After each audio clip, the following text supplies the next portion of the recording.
guys, welcome back to our channel. I'm Chris. And I'm Lyra. And today we're reacting to Top 10 Beavis and Butthead moments. Beavis and Butthead, bro. I was never allowed to watch that show as a kid. I never watched it at all. Remember to comment down below what videos y'all want us to react to next. We will get to it, all that good stuff. But before we start the video, don't forget to comment down below #scary1 and let's start the video. Yes, sirski. When it came to delighting television audiences in the 1990s, this MTV duo scored big time.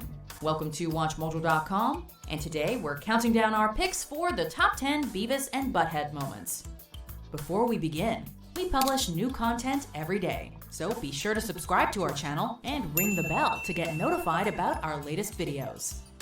For this list, we're looking at the most memorable moments related to Beavis and Butthead, whether it's from the TV show, the movie, or pop culture.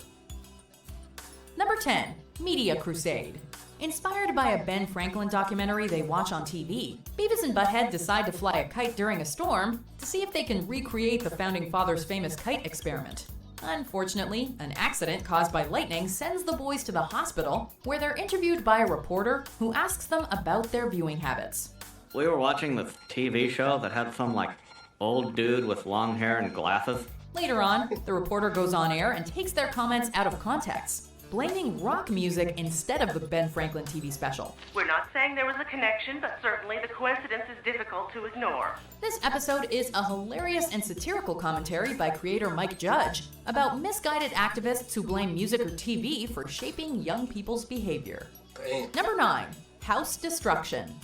When a fly won't stop pestering Beavis and Butthead as they're sitting on the couch, they decide to kill the nuisance. However, the objects they choose to complete this task, a hammer and a shovel, aren't very helpful, and they end up causing a big mess all around the house. This leads to an escalation of harebrained schemes to attract the fly in order to exterminate it. But each successive plan backfires miserably and hilariously. If you open the window, the fly will get away. The slapstick and mayhem in this episode are comedy gold, especially when the duo's destruction ends up attracting an entire horde of flies. Oh my gosh. Number 8, Repeating Kindergarten. As Beavis and Butthead tend to be slackers with questionable intelligence, they don't excel in an academic environment, which is clearly demonstrated in this episode. When the two flunk a math class, they're sent back to the 8th grade. This sucks. Unfortunately, this more remedial environment doesn't work out for them, and they keep doing so poorly, they eventually have to repeat kindergarten, where they end up being even more immature than their 5-year-old classmates. Tired of their shenanigans, the principal of the elementary school pretends that Beavis and Butthead are smart, and by the end of the episode, they're right back where they started. Number 7, A Day at the Office. The title of this episode, Temporary Insanity, refers to the office temp jobs at a real estate agency the boys accidentally get through a misunderstanding. They take the job as seriously as you'd expect them to, setting fire to their work computer and using the office copy machine to copy pictures of their naked butts. A gag the show would later revisit in its 2011 revival. Copy my butt, copy my butt, copy my butt. Most surprisingly, though, the two managed to get along with their coworkers and boss, despite their poor work ethic and sheer incompetence. I guess a break in the monotony is always appreciated, even if it's caused by two anarchic teenagers. Okay, so I've pretty much just made the corrections and read it here, and it's not a super rush. As soon as you get a chance, that would be great. Number 6, Sex Ed Week. Tired of the boys constantly disrupting class, Principal McVicker punishes Beavis and Butthead by making them go through an impossible challenge. They can't laugh for an entire week. That's right, and if they do laugh, they'll be expelled. Raising the stakes even higher, the principal tells the boys if they're caught laughing, they'll be expelled. And to make things more difficult, it's Sex Ed Week, which is being taught by Coach Buzzcut. Sexual intercourse, the scrotum, the clitoris. Aware of the arrangement, Buzzcut gets in the duo's face and says several sex-related words like penis and masturbation to try to make them laugh and get kicked out. Gaylord, Ivan. That's some Clockwork Orange-style torture. Number 5, Medical Emergency.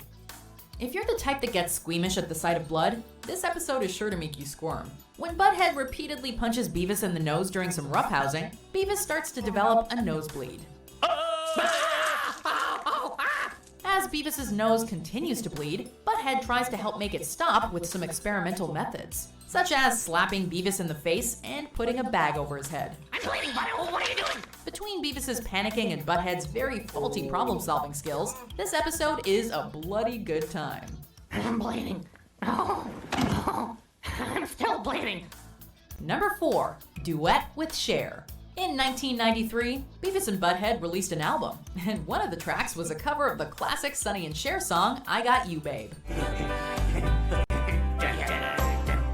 Since I Got You Babe is one of the sappiest songs ever written, it's one of the last songs you'd think these metalheads would agree to sing.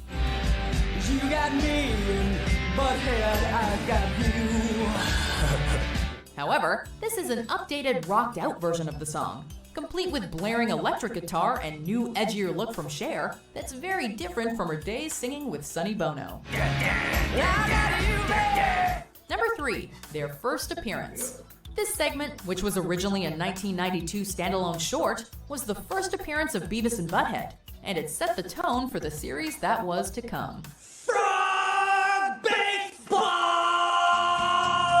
We find the two boys in the desert exploding insects with firecrackers when they come across a frog. What they decide to do next is play a cruel and unusual game called Frog Baseball, which is exactly what it sounds like. For those who are appalled by the violent content from the short, there's a disclaimer at the end that assures anyone watching that no animals were harmed, except for Beavis. Number 2, meeting their fathers. In this scene from the duo's feature-length film, we finally get some insight into what kind of parents Beavis and Butthead had. One of you bastards got a match? While the pair's wandering the desert, they come across two men who look suspiciously like them. Camping out later that night, the boys find out the men used to be roadies for Motley Crue, and that they'd once spent a night in Highland hooking up with 2 loose women. You scored with 2 chicks? Yeah, they were sluts. While it has its fair share of laughs, the scene's also kind of sad, suggesting Beavis and Butthead may have met their fathers, but they were too dense to know it. Before we unveil our number 1 pick, here are some honorable mentions.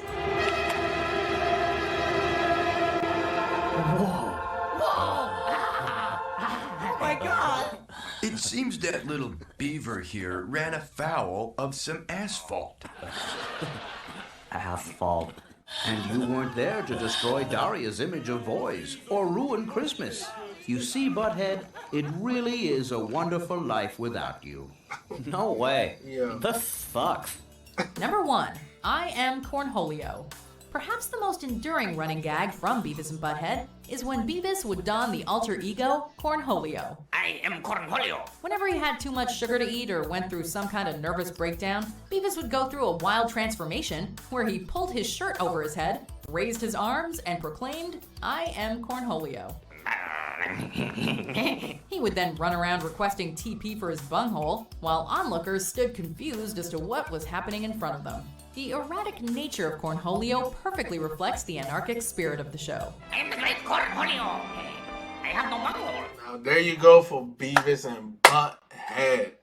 Another classic show. If you guys want us to react to more of Beavis and Butthead, please leave it in the comment section below, and we will definitely react to it. But before we leave, Don't forget to comment down below #ScaryMonth and smash the like button, subscribe to our channel, and turn on the notification button. and we see you guys next time. Peace.